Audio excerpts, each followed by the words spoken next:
well, then we maybe should be reconsidering our Constitution. Right? Let me say quickly, the reason why I think all these things have momentum is they aren't crazy, they are in a certain way logical.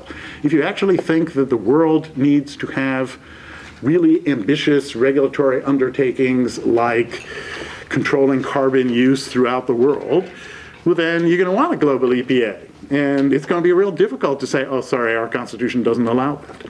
If you really want to have some central authority preventing people from fighting, well then sure, it ought to prevent them from fighting by saying we won't allow you and you can't do it without us and we'll call you names if you don't and punish you.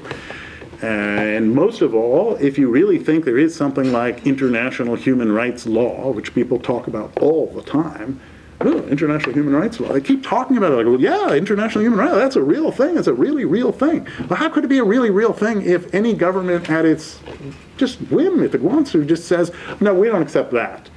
We're for international human rights, but not this, not this, not that. And by the way, the other thing which we said, we changed our mind. We're taking it back, right? So then it wouldn't be really anything serious if it couldn't restrain governments from choosing to violate it. So of course people who are really attached to the idea of international human rights think that international human rights norms ought to have, as they used to say, quasi-constitutional status. You know, they ought to be something that governments can't withdraw from, that governments can't change their mind about, that they can't opt out of. That seems logical. All those things seem logical. And finally, and I think it's the most crucial point, they've already done all this in Europe. Since they've done it in Europe, it's totally doable. I do not want to bore you with a long recitation, but I think people don't quite understand this about the development of the EU. It's all based on treaties. It's all based on a series of treaties, and somehow by treaty they set up this structure which then turned around and said, no, wait a minute, you can't undo this, you must do this, you must do that, you got to do this, you got to do this. One of the things they set up was a court. Hey, set up a treaty, you have a court, great.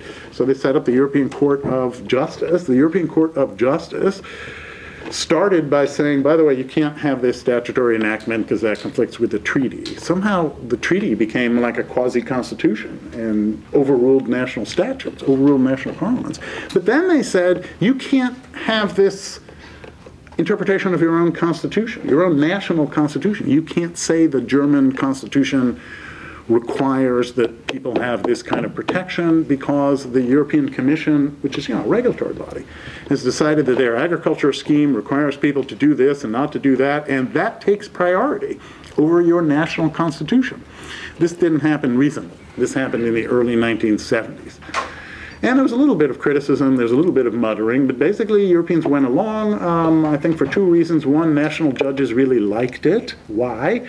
Because it made them important, because suddenly national judges were in a position to say to their own governments, oh, wait a minute, you can't do this, that violates European norms, that violates European rules. So they enjoyed that, and they had a lot of meetings. The European Court of Justice was smart about this.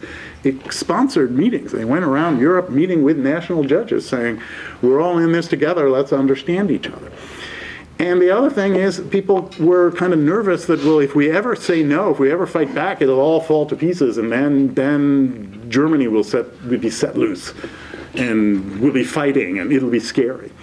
So for decades, they've sort of gone along with this, and they are now ruled by a whole set of improvisations of judges and bureaucrats, which their governments have kind of gone along with, but there are many things which their governments haven't actually agreed to, but it's just kind of the trend. As you may know, a couple of years ago, they decided this is a little embarrassing. Let's actually have a constitution and call it a constitution of Europe. We'll put it down. Yes, European law is supreme. And basically what happened was some countries, it was controversial enough, it was put to a vote and it was voted down. Not small countries, but France. Not, you know, kooky countries recently joined like Estonia, but the Netherlands, which was part of this, you know, from the beginning in 1957. So they said, okay, sorry, this was a misunderstanding. We'll rewrite it. It'll be okay. Don't worry. And so it was renamed and slightly modified, and they said, this time don't put it to a vote. The Irish, God bless the Irish, said, no, actually, you know, we fought for a long time against British oppression so that we could vote, and this has to be put to a vote. And the Irish voted it down. So where are we now? Well, where we are now is that judges in the EU are supreme over everything. There is for sure constitutional supremacy. There just isn't a constitution. But that's okay because the people don't really matter in this anyway. Is it a tyranny? It isn't a tyranny. It's not a good situation. And I want to close on this note, which is important. What they have basically done in Europe is they've said, we need to have a constitution. We don't need to have a people that are constituted by that constitution. The constitution just kind of floats above. They don't need to agree to it. They don't need to be consulted about it. The judges will do it, and it'll be good, and trust us. And the consequence of this is people in Europe are not attached to this constitution. I mean, they vote against it when they have a chance. But also they're not attached to the EU, which is this amorphous thing that was made up by bureaucrats. What exactly do Portugal and Estonia, Ireland and Greece, Denmark and Malta, what do they have in common? Well, they have the non-constitution run by judges in common. That is not quite enough. When they feel threatened, they run off in different directions. They do not have the impulse to defend each other, because why should they? Because they're not anything.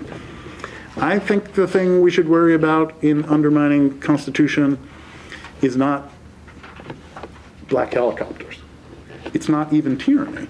It's living in a world in which we think law is supreme and therefore judges will save us. And when we are threatened, you really cannot rely on judges to fight for you.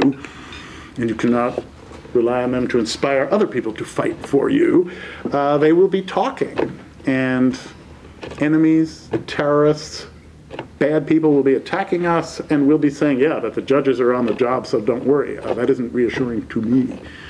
I think it's really important that the Constitution begins with the words, we the people, because what it was really trying to do was to say, we're in this together, to establish the moral authority of the American people. We've given ourselves a Constitution.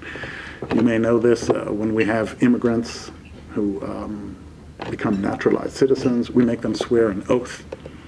And we don't just say, I agree with the Constitution. We make them swear an oath that they will, if asked, bear arms against enemies, all enemies, foreign and domestic. So we have, 78-year-old cleaning ladies from El Salvador, and we make them raise their hand and promise to shoot anyone who is a domestic enemy. And they do it. They do it because they're joining the team. And that's what joining the team is, that, you're part of a country which is serious and is serious about defending itself. One thing you have to say about 9/11 is that nobody in America said, well, that was New York, they were asking for it. I mean, maybe they were, but everyone understood that it was America, and that was the relevant thing. It was America that was attacked. Actually, when Putin threatens the Baltic states, Lithuania, it wasn't tanks rolling, but it was a little scary. They shut down the internet in Lithuania for a couple of days to it was Estonia, to just rattle their cage. And the Estonians freaked out about this because they shut down the government servers and everything, and they said, come on now to the EU. Let's, hey, are you all behind me? And the Germans said rather loudly, it didn't look so bad to us. And anyway, we have an understanding with Russia. Right? And the Estonians looked up and they go, we've been here before. Germany and Russia having a deal at our expense. Oh. You could not say Europe has been attacked and we all need to hang together because it's Europe. It isn't Europe. It's something made up by judges, which is out of their control, which people do not feel like, yes, this is us and we need to defend ourselves. Right? And I think all these things go together.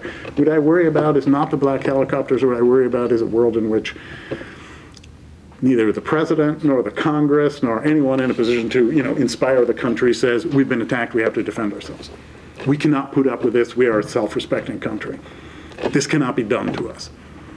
And that gets harder and harder the more your understanding of constituted authority, constitutional authority, we the people and our sovereign rights, gets dissolved into, well, they're evolving norms. A lot of people say it. It's complicated. There are judges. I don't know. It's within Geneva. So if you care about the Constitution, you have to care about sovereignty, I would say. And also the other way, if you care about American independence, what makes us America is that we have this common constitution. All these things go together, and these things are, I think, not at a remote intellectual level, but in a really basic kind of everyday, what's our outlook and our background understanding. They're threatened by these trends to talk about global governance. And a lot of people talk now about, oh, global constitution. Yeah, of course, there needs to be a global constitution. It'll be exactly like the EU constitution, not put to a vote, because it might have been voted down. In this country, it would have been. But it's evolving, and it's developed by judges, and it can happen in spite of ourselves. Right? So this is a thing to be wary about, and we should all pay attention and loudly protest when people try to sneak things past us. Okay, thank you.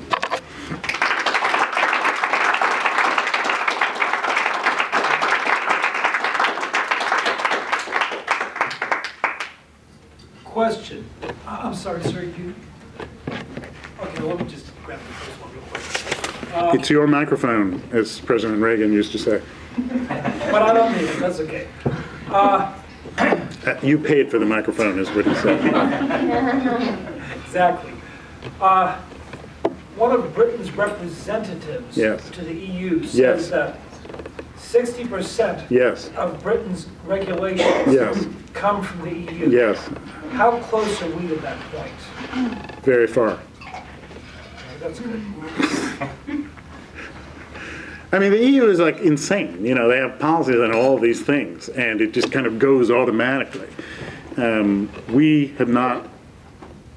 Well, there aren't actually global treaties which try to do anything as ambitious as that, and the few that like have the potential to be crazy, we haven't ratified. So we are very far from that. On the other hand, it's one of the things that annoys Europeans. Who are we to be standing aloof when they are all entangled in this? So they, I mean, like they're indignant that we have not ratified treaties that they have, as if we're obliged to submit when the majority of countries says, hey, let's have the law of the sea treaty. Well, hey, we're sovereign. We chose not to. Aren't we allowed to choose not to? No, because everyone else said yes. You're not allowed to say no. Right? I mean, I think it rankles with them because it's as if we're acting as if our own vote trumps everyone else's vote, which of course it does, but that's what it means to rest on consent. They have a chance to say no, but they've already thought themselves into the framework of the majority should prevail. And the majority of countries think this is good, so everyone else is doing it, so you have to do it. What do you mean you're not joining the International Criminal Court? Everyone else is, so if everyone else is, then you should be. What do you mean you're not joining the Kyoto Protocol? Everyone else is, so you should, right? And we're just saying no. We choose not to. Of course, it's not even a matter if we choose not to. There aren't the votes in the Senate to do it. But they don't understand that. They're going to be like, what do you mean the Senate? I mean, why do you have to have the Senate? I mean, find a way around it. So your Constitution, they say this. I mean, personally, people said it to me. You have an 18th century Constitution. It's ridiculous. I had a scholar from Germany say to me, well, you've only had, 26 amendments in 200 years. That's too few. I thought, well, we can't keep up with Germany. How many different regimes have you had in that period? Sorry. Yes, sir. This may be stretching it a bit, but could you consider this self-exaltation by European judges, etc., as a form of paternalism, that they look down on America because America is young, and the majority of Americans neglect to master European languages. I mean, that's... Actually, the European Court of Justice has two languages, one of which is English, and the other of which is French, which no one speaks. So all their deliberations, in fact, are in English. And one of the comical things about that court, it is really extremely comical. I could go on about this as you asked, but I'll limit myself to this. I mean, I know this from talking to judges. They insist on having, the French judges insist on having deliberations in French. And every country gets to send a judge. So there's somebody there from Hungary, there's someone there from Estonia, there's someone there from, Slovakia, right? Well, these people don't speak French anymore. I mean, there was a day when everyone spoke French, but that day passed a long time ago. So a lot of these people are like, come on. But it doesn't matter if many of the judges don't understand, because this is another great thing about this court, all the opinions have to be unanimous. If you're outvoted, you shut up, because there's one opinion for the court. And this has been discussed. I mean, the people said, well, like, why couldn't you allow a dissent? That would be showing weakness. So if you're Hungary or Slovakia, one of these countries that's maybe a little bit restive, and you have sent a judge and you want to know how is our guy doing, you'll never find out, because his vote is not recorded. You just see this is what the court said. I don't know whether they regard us as unsophisticated, but perhaps they regard us as not good enough to do all these slick maneuvers that they do, which I think really would be unimaginable to an American judge, that every decision has to be unanimous. Right? That's pretty amazing. Sir? During all the charges that Bush was a war criminal. Yes, and all yes. this, I remember a that. lot of this goes back to the UN Convention Against Torture. Yes. And when we signed on to that, there Yes. was implementing legislation, I guess they called it. Indeed. They said that it has to be the intent. There has to be criminal intent, I guess was the main point. Yes. And so this is, and then sort of a similar thing with waterboarding. I mean, it has been specifically taken out of our laws. Let me call your attention to something that this will sound a little technical, but it isn't. It's really pretty straightforward. When we ratified the Convention Against Torture, I believe we did it because we thought, oh, what the hell? This again, I believe, started under George H.W. Bush, right? Like, hey, let's make a gesture, right? And the reason everyone was prepared to, hey, let's make a gesture, how did it get 2/3 in the Senate? Well, it got 2/3 in the Senate because people understood, hey, this thing is basically saying, I'm for righteousness. Okay, yes. There's no enforcement mechanism in the treaty. There's not even an interpretive mechanism in the treaty. What there is provision that you can have an elected committee and they will review and discuss, but they have no authority to do anything. So, in other words, this treaty is whatever we want it to be. And believe me, China understands it to be whatever they want it to be. And Russia and other signatories, whatever they want it to be. Everyone says, I agree to my own understanding of it. And this is perfectly sensible given that there's nothing exchanged here. I mean, we're not saying, okay, we'll hold back on our torture if you hold back on your torture, right? I mean, this makes no sense, right? Now, the majority of countries that have signed, I would think the large majority of countries that have signed this are actually doing what we consider to be torture.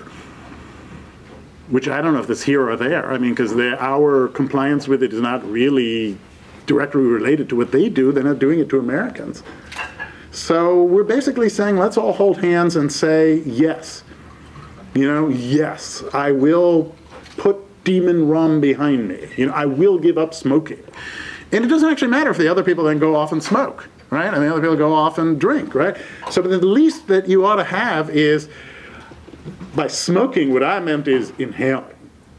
I will not inhale. Or at least I will never smoke an unfiltered one. Or by drinking, what I meant was never straight, never neat. Right? At least 2 rocks. Right? I mean, this thing is whatever you want it to be. Okay, so now what's happened is they've in a way called our bluff. Right? Because they say, oh, you can't say waterboarding is blah. Now, I think that is a reasonable dispute about waterboarding on both sides. I mean, I understand the people who say, oh, come on, it is torture. I do not think the people who deny that it is torture are saying anything that is preposterous. I could get into this, but let me just say, I think this is a reasonable dispute. Now, question, who should decide? And it cannot be that this should be decided for us by outsiders who are, like, get your own prisoners. Go get your own prisoners, and then you do something else, you know? I mean, these are our, well, seriously, I mean, why is this, why are they telling us what to do? But of course, what they are thinking, which in a way is logical, and that's why I think this is a debate that's going to go on and on. What they're thinking is, well, how could you ratify this if you didn't get with the program? And the program is international norms. And the truth is, I don't know, why did we ratify it? Because why do we have international norms? I mean, what does that even mean?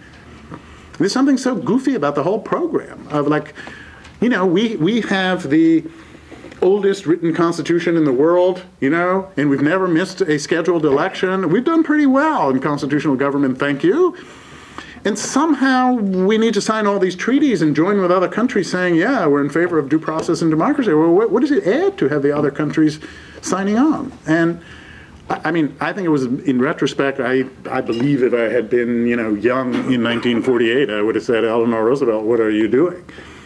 I'm pretty confident I would have, at least if I could be transported back to that time, knowing, I mean, being as, I don't know, experienced as I am. But anyway, we somehow got dragged into this, and now we're kind of calling our bluff and saying, well, since you ratified these things, then what's the point if you just whimsically say, no, but we don't mean that, no, we don't mean this. So you got to go along. And I think quite a lot of people now, I'm not talking about, you know, people who watch CNN and are clueless. I mean, law professors. You know, they write articles about this. I mean, it just seems to them like, well, like it should be that if there's an international standard, then there's an international standard, and you have to do it in good faith, and John Yoo is not in good faith. He should be prosecuted. Because you get bad advice. And what's the proof that it's bad advice? Is there any court decision in the United States contrary to what John Yoo advised? No. So how do we know it's bad advice? Well, because everyone in Switzerland thinks it's bad. And in France and in Germany, they know about torture in Germany. If they say it is torture, I mean, they're the experts. What are we talking about, right? And people really get lost and confused very quickly, and they believe what they want to believe. And a lot of people want to believe, you know, there is global order because there ought to be. That would be inspiring. Sorry, question. What do you think would be like the moment of truth, moment when America has to directly confront whether it goes along with international cooperation? One thing I know from the history of Europe, this is why the history of Europe is so instructive. I remember meeting with an MP, of the British Parliament, who said to me, the next treaty, that will be the moment of truth. I can't tell you how many treaties ago that was. There's never a moment of truth. I mean, he was saying, well, we went along with all these things, but we didn't really, no, I think it was the Maastricht Treaty. It was the one right after Maastricht. I mean, there's never a moment of truth. I mean, I do not believe that we will see American presidents just saying, okay, you got me, put on the cuffs. You know, I'm going to defend myself now in The Hague, and if I lose, well then, put me in international jail. I mean, that's not going to happen. But there won't be, I don't believe, a moment of truth. At least I'm not optimistic. I wish there could be, but I don't believe there will be a moment when a president will say, you know what, this is a crock from top to bottom, and I'm going to say out loud, this is all nonsense. Don't even think about it. You cannot tell us what to do. Because it's too costly to do that. I mean, the New York Times would explode, right? The New York Times would go. And their argument would be, I mean, which they would say with total sincerity, you have disgraced us before the world. Meaning, you know, France is very upset. And it's not a joke. They consider that to be a really strong argument. And I regret to say that, most Americans don't consider that an argument, but enough Americans consider that an argument that the president would say, you know what, I don't need that. You know, all these people denouncing me, all these college campuses, college faculties would consider it an outrage. That look what President Bush did. President Bush has gone along and said, we do not torture, torture would be wrong, we're totally opposed to torture. And the Red Cross, they can come to Guantanamo, and we're really sorry, and we didn't mean to offend anyone. And the UN, we've been there, we'll go again, it'll be a great organization, we're going to support it when it becomes a great organization, we believe in it. I mean, he was falling all over himself to say the right kinds of things, and they said, doesn't mean anything. That doesn't mean anything because you disagreed with the International Red Cross. You're not allowed to disagree with the International Red Cross. But where does that come from? Is there any treaty which we ever promised we will abide by the International Red Cross? There isn't. There's not even a treaty which asks other people to do that, because we were involved in negotiating all these treaties. We would never have allowed that. But somehow the Red Cross has just inflated itself into kind of pope of international humanitarian protection, you know? And everyone's like, whoa, they know that. I mean, they have a Red Cross on their shield. I mean, I don't know why people are so intimidated by them, but they have this incredible, well, really, I mean, it's a fairly despicable organization, you know? You provoked me. Let me just share with you. It is a despicable organization. I mean, they've been in existence, you know, since the 1865 or something like that. And they go back and forth to these national chapters. What they did during the Second World War was they kept going back and forth through the, you know,